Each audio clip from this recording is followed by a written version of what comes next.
everyone, it's Jess from Meyer Hatchery, and welcome to another episode of Chicken Chat. Today we have a super special guest with us. Welcome, Megan. Hi, Megan. Hi, Jess. Megan is new to the Meyer Hatchery team, but you may have already heard her voice over on our Instagram channel. Can you tell us a little bit about yourself and your farm before we get started on our topic of the day? Yes. Okay, so we live on a farm in West Texas. That means it's hot, it's dry. So that plays in part a lot with our farm. I have my family, I have two boys who are always working on this farm, which makes it nice because it's extra hands. We're on about 20 acres, but we're kind of surrounded by family. So we have a lot of acreage to play on or go do or go explore. So that makes it a lot of fun. And then we have 58 chickens currently, only 25 laying. So with that being said, we are growing. I have two goats, which they're also some of my favorite kids. Nice. Two big pigs and three dogs, which makes for a very exciting place. It's busy and there's always something going on. Yeah. So, yeah. Oh, that's awesome. That's so awesome. Well, I'm really happy to have you on Chicken Chat today.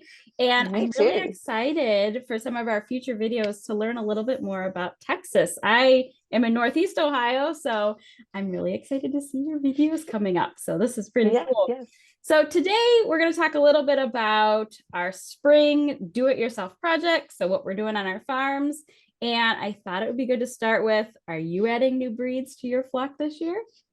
Oh, yes, this is one of my favorite questions. Okay, so we just made a big coop. So we have expanded our coop. So that means this year we are full of growing. Like I said, we have 58 chickens, about 24 of them are laying. So that means we have even a lot of little babies coming. I've got my incubator behind me going.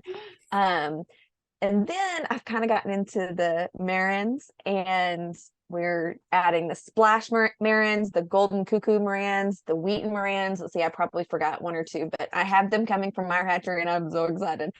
So, and then the green queens, I dove in and grabbed some of those. Now, this farm is a working farm. So I didn't really have any of the frou-frou fancy birds, that you would normally see with the muffs or the little feathered legs, because ours are pasture raised. So they're always out. They're always having to protect themselves from predators. They're having to make sure that they can get through the brush good enough. So the feather feet and the muffs and all the fancy stuff kind of scared me for a little while. So I think now we're settled enough. We've got the dogs. They protect. I'm diving in and I'm getting some of the fancier breeds that I've wanted here lately. So like the white crested blue Polish. Oh, it's beautiful. Yes, I've been eyeballing them for a while. Good. And I dove in and they're coming next month. So that'll be fun. Welsumers, Rhode Island Reds. Let's see what else. And then my incubator, I've got quite a rainbow spread in there. So we're adding a lot here. Good. So good. And that's a good point. You mentioned about, you didn't want to have certain breeds based on where you live. So that is something to keep in mind. When you're picking what breeds to add to your flock, you need to really look at your environment and the type of coop that you have. And I know, where I'm at, I don't have to think a lot about the brush, but that's a great point. Like, are they going to be able to get through there ezy and, all that kind of good stuff. So that's a really good point. Really good. Yeah.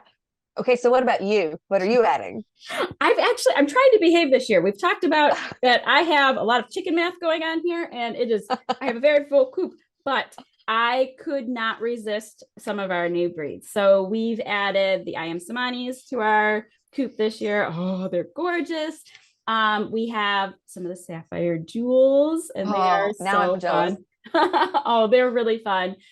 We've added some of the Wheaton olive eggers and the opal leg bars as well. So we have a really well established flock of really good layers, and I have my crazy silkies. So this year I was just going to add a little bit, and it was just going to be some of the more fancy breeds. I really wanted to focus on those this year. So yeah, It's Good. fun. That sounds like fun. It is. It is. And I'm behaving. I'm good so far. We are good. I'm not, but I can. I have this big new coop and now I have to Right. fill it. So I'm not Exactly. quite behaving. Exactly. Exactly.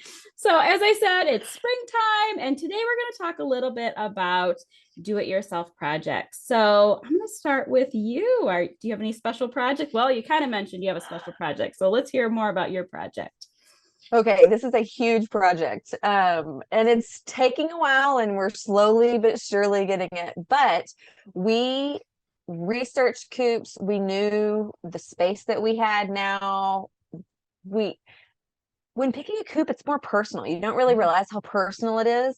And it's what you have available, the weather, the what you can do, like what are your qualifications, your abilities, what are your abilities in building this coop. So we took in all those things and we finally decided on a mobile coop. We live on an old farm, so it was my grandfather's farm, and now we have all of his, bless him, things, so there was an old cotton trailer. So if you're not familiar with those, it's just a big boxed in trailer where they put the seeds and all the fluff and all the good stuff before getting it into the processing. But we took the top off of that. So we started with the base. So we have the base, the wheels, and we just created a chicken coop that would fit our needs. We have a lot of chickens, so our bottom is wire. Nice. So we use the sides of the original cotton trailer, put it on the bottom. So all the droppings as it goes along fertilizes. So that's a dual purpose there. Yeah. It's hot in the summers. It's very hot. So it opens up nicely. Breeze. It's very nice. I'm very excited about it. Sometimes I might just sit in there and hang out for a little bit, but the roof is actually single slanted because eventually we're wanting to do a water collection. It doesn't rain much, but when it does rain, we do want to collect that water and use what we're, recycle, reuse, do all the fun stuff. So, we also use very little moving parts on this cotton trailer. So, we have one door that we go through and the coop door. But as far as the nesting boxes goes, we have 21 nesting boxes.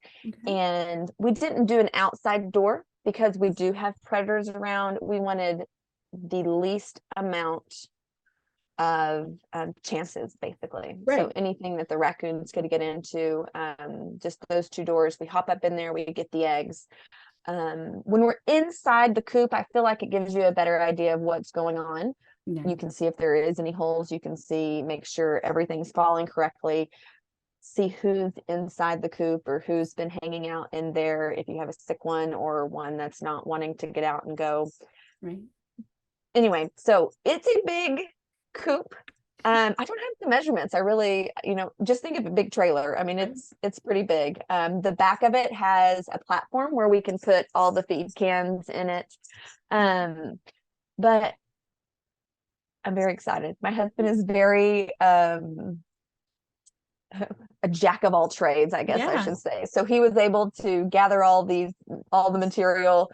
We really only spent about $500, which I don't know about you, but DIY, we DIY because we need to save the money. And so reusing products that we already had, repurposing things that we already had just laying around, was very important for us because we are a working farm. We use the money. We need the profit. So very important that cost stays low for us. So yeah. Oh, that's awesome. That sounds like such an amazing coop. And the trailer, I love anytime I get a chance to move my coop. So that is absolutely awesome. Very cool. Yeah. So what about you? What are your DIYs? I've got some big projects. Yeah. Tell me what you have. Yeah, mine's not as big as yours this year, but this year we are just focusing on maintenance. So we're making sure to paint everything. the winter was actually pretty mild for us this year, which is good, which kind of worries me because I feel like we're going to have a really hot summer. So we're making sure that our ventilation is going to be good for the summertime. We are installing a fan to kind of help with the circulation of the air this year. We are redoing our nest box area because of all those silkies I have. They love going fruity, and we want to have a roll-away nest box system. So we'll be installing that this year. And then the other thing that we're doing, just to kind of make things easier, I've talked about in the past, I really love the PVC pipe feeders and waterers, and they're so easy. Yes. But we're going to put them on the outside of the coop so we can fill them and fill the water in the feeder from the outside. So we're not crawling into the coop every time we have to do something. So I'm really excited about that. So it's all about maintenance here this year and making things a little bit easier for us. Yeah. So you were talking about how you have the PVC pipes. What's your watering system? Like, what kind of watering system do you use for yours? So for ours, we do just the tall PVC pipe, and we use the watering cups in the summertime. And the poultry water cups, and I love those. They do so well. We don't have a big watery mess. The chickens love using them. It's great. Oh, okay. So now that you say that, we actually purchased those as well. So we have those. We got them from Meyer Hatchery, actually.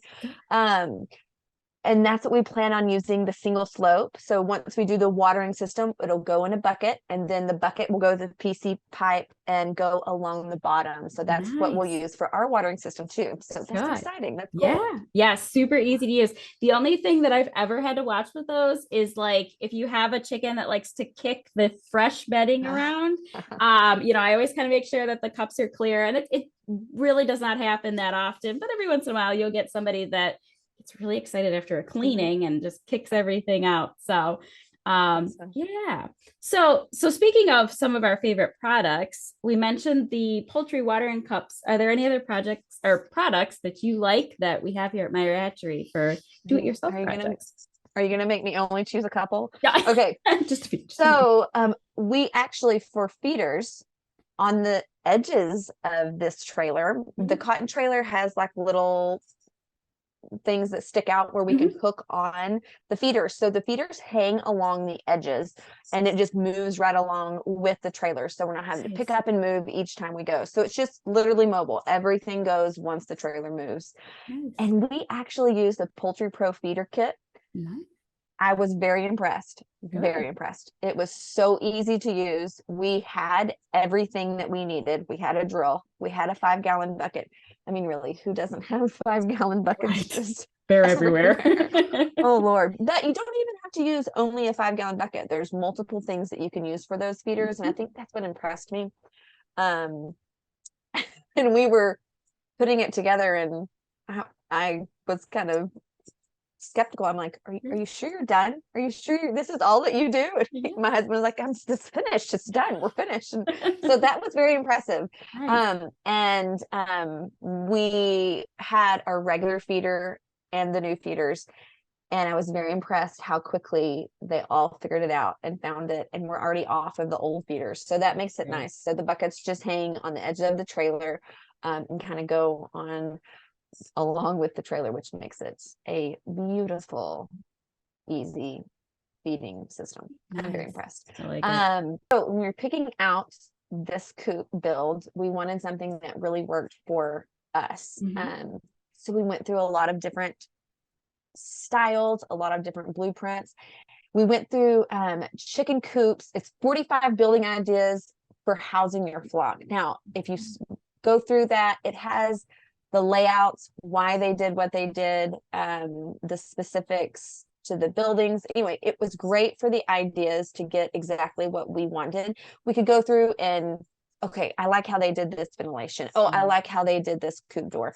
Anyway, and pick what really worked for us. So we got the idea of it, and then we were able to see different models that worked in different areas. So that book is a definite get it.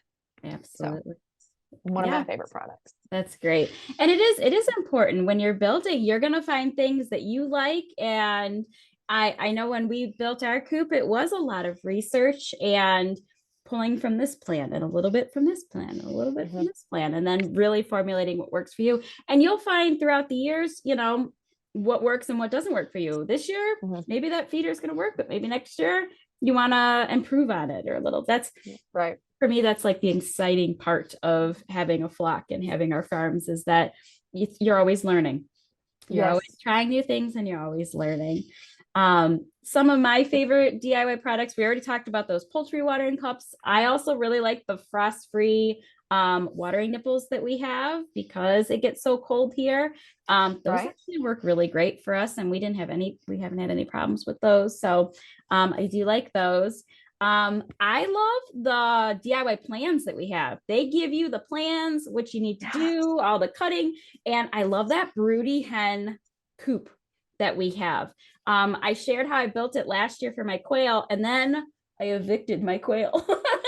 And I ended up putting my broody hen in there. And it has been fantastic. And the modification that I did, putting it on wheels, I'm able to move it around. And oh my goodness, it is. And it was built out of things I found around the garage and the barn. And it's been absolutely awesome. And it's been a year and it's still holding up. Yay. So that is wonderful. It's nice. It's nice to have that. So that was your a digital download, right? Yes, it's a digital download. So you get it instantly after your purchase, and it's you can get to creating that day. So yeah, I really like that. Neat.